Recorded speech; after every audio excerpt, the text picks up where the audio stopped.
దేవునికి స్తోత్రాలు. మీ అందరికీ నా హృదయపూర్వక వందనాలు. Praise the Lord. ఈ ఉదయకాల సమయంలో ద్వితీయోపదేశకాండం 5వ అధ్యాయం 12వ వచనం చదువుకుందాం. నీ దేవుడైన యెహోవా నీకు ఆజ్ఞాపించినట్లు విశ్రాంతి దినమును పరిశుద్ధముగా ఆచరించుము. దేవునికి స్తోత్రం. హల్లెలూయా. ఈ ఉదయకాల సమయంలో దేవాది దేవుడు మనకొక ఆజ్ఞ ఇస్తున్నారండి, ఒక కట్టడ.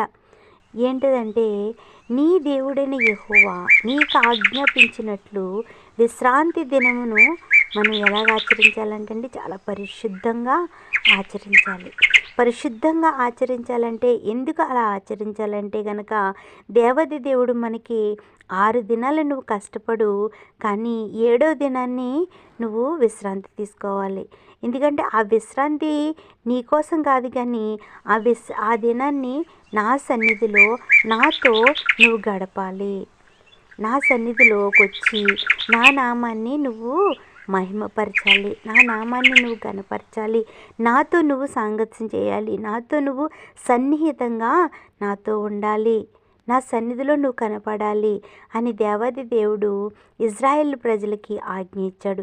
మరి ఈ దినాన్ని కూడా మనకి ఏమని చెప్తున్నాడంటే, విశ్రాంతి దినముని పాటించని వారైతే ఎవరైతే ఉన్నారో, ఇహలోక సంబంధమైన ఆశలకు కోరికలకు మనకున్న ఇబ్బందుల వల్ల మనము ఆ దినాన్ని కూడా దొంగిలిస్తూ ఉంటాము. మనము సెలవు వచ్చిన రోజున కూడా అనేకమైన పనులు పెట్టుకుంటూ ఉంటాము, అనేక మందిని విజిట్ చేయడానికి వెళ్తూ ఉంటాము, ఇహలోక సంబంధమైన ఆనందాల కోసము ఆ దినాన్ని పరిగెడుతూ ఉంటాము. కానీ దేవుడికి ఆ సమయాన్ని ఇవ్వము. కానీ దేవదేవుడు ఏం చెప్తున్నాడండి, అది పరిశుద్ధంగా మీరు ఆచరించాలి.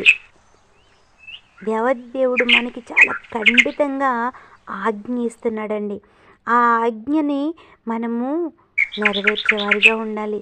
అప్పుడు ఇజ్రాయెల్ ప్రజలకి వారికి ఉన్న దాసదాసీలు కానీ, అలాగే వారి ఇంట్లో పెరిగే పశువులు కానీ, అలాగే పరదేశులు ప్రతి ఒక్కరూ కూడా ఒక్క దినాన్ని 7వ దినాన్ని అంటండి విశ్రాంతి, సబ్బాత్ అంటారు కదండి, సబ్బాత్ అంటారు.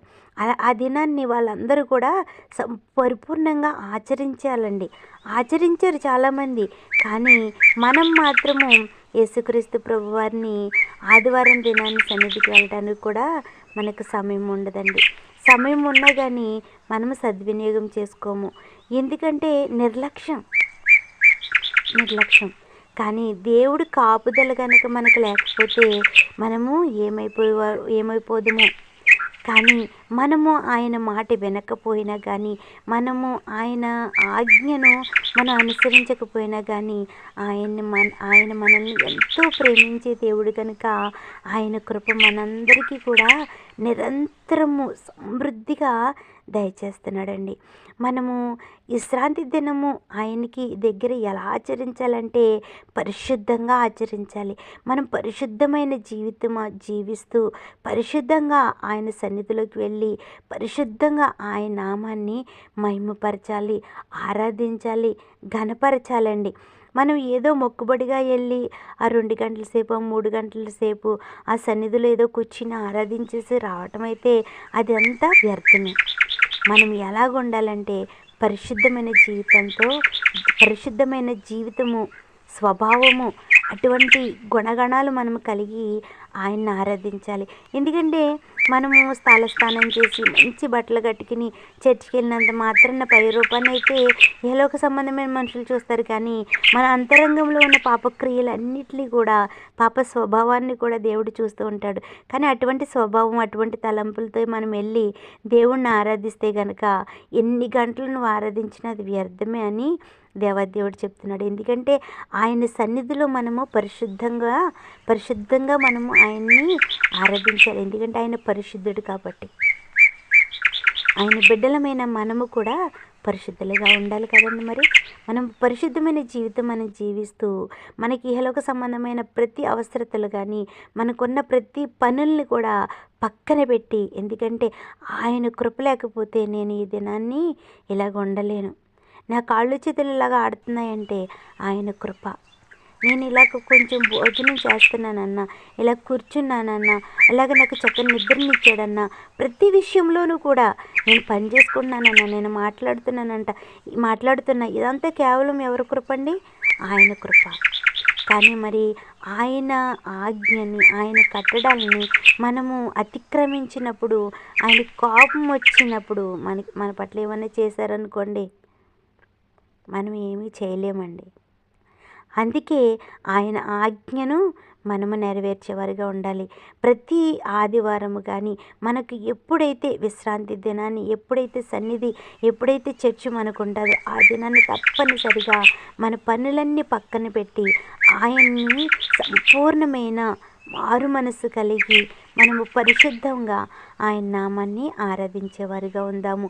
ఆ పరిశుద్ధ జీవితాన్ని దేవాది దేవుడు కోరుకుంటున్నాడు. మరి ఈ ఉదయకాల సమయంలో విన్న ఈ మాటలు ప్రతి ఒక్క బిడ్డని మరి ఆకట్టాయని నమ్ముచున్నాను. ఎందుకంటే ఆయన్ని మనము అనుదినము అనుసరించేవారిగా ఉండాలి. ఆయన మాటకి లోబడి విధేయత కలిగేవారిగా ఉండాలి. విధేయత కలగలేని బిడ్డలు ఎలాంటి వారు అయిపోతారండి? చాలా పాడైపోతూ ఉంటారు. మరి దేవుని సన్నిధిలో దేవుని మాట మనం కూడా నిర్లక్ష్య పెట్టామనుకోండి, మనము కూడా పాడైపోయిన జీవితాలు కలిగి ఉంటాము. ఆయన మాటకి మనం లోబడి ఉన్నప్పుడు ఆయన బిడ్డలుగా మనల్ని అభిషేకిస్తాడు. ఆయన దీవెనలన్నీ కూడా మనకి సమృద్ధిగా కుమ్మరిస్తాడు మన పైన. మరి ఈ దినాన్ని మనమందరం ఈ మాటలు విన్నాం కదండి.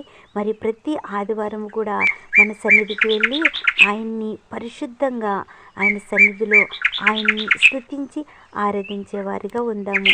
ఈ చిన్న కొన్ని మాటలు దేవాది దేవుడు దీవించి ఆశీర్వదించునుగాక. ఆమేన్. Praise the lord.